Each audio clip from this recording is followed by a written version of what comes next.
Okay, my next Zen lesson. Make sure that your decision makers are on the same page.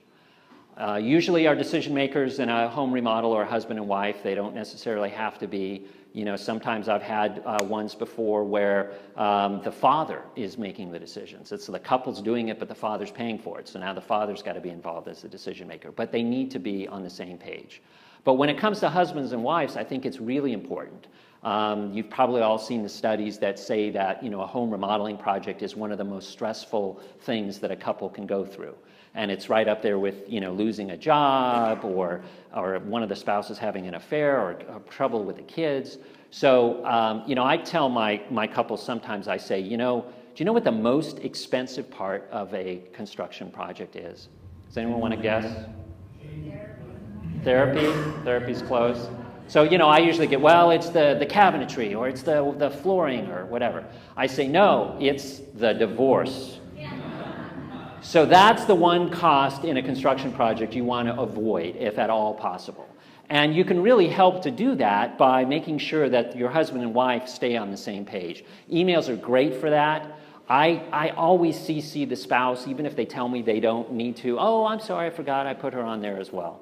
I'm going to share with you a little example. I'm going to go back to my little home here in Southern California and tell you a story about this. So this is the big estate home. So this was an interesting situation because the husband had hired the general contractor and the wife had hired the interior designer. So I could just stop right there, right? You know the punchline at this point, right? But let me tell you a little more because it's kind of interesting. So the homeowner, the husband had this great idea to motivate the builder to build value. And so he put together this very unique bonus program to motivate the general contractor.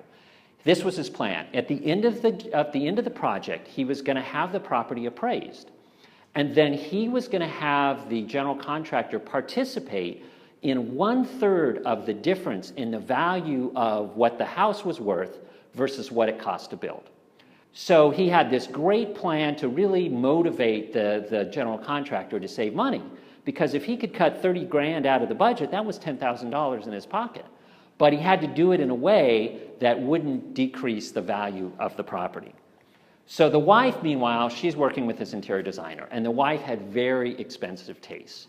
And the interior designer was just designing things that were just amazingly complex and just really detailed. And I could see right away that the wife was not concerned about building value. She was concerned about building Versailles, I think, at this point. So finally, I had to sit down with the husband, and I talked to him, and I said, look, you're going to have to make a decision here. You know, you're either going to have to rein in your wife and fire that interior designer, or you're going to have to side with your wife and go back to the general contractor and renegotiate your deal with them. So he said, okay, I'll think about it over the weekend. I'll give you a call on Monday. So gave me a call on Monday. Like all good husbands, what did he decide? He's sticking with his wife.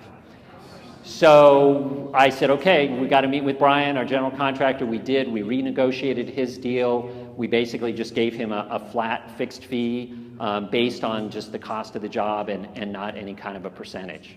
So the good news is that they're still happily married today.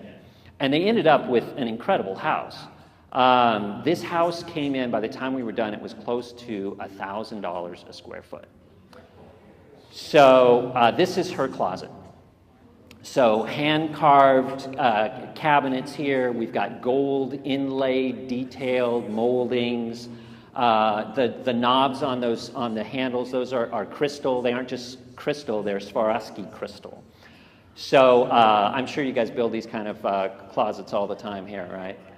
So every wife should have one of these. And you can imagine the clothes that you put in there. You know, you can't just put an old pair of sneakers and a pair of ripped up jeans in a closet like that. This is the kitchen. This kitchen was actually featured on HGTV's $1 Million Rooms. And if you add up the cost of all of that custom cabinetry work and the very rare Italian marble countertops and the 15 gourmet appliances, you actually get into the 7 figures.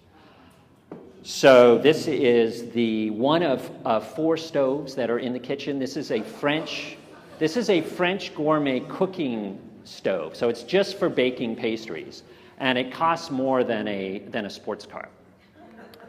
So the owner, the husband, is actually a professional poker player. So you may have seen him. He's been on the World Series of Poker and a few things like that. So of course we had to build him a casino room. So this is his home office. So I don't know if he can write it off or not, but this is his home office. This is the bar top for the casino, backlit with onyx and just, you know, tons of gold and silver leaf. The project took 5 years to build. And once we got the husband and the wife on the same page, they were great clients. But I've also had the difficult clients, right? The ones that we've talked about before.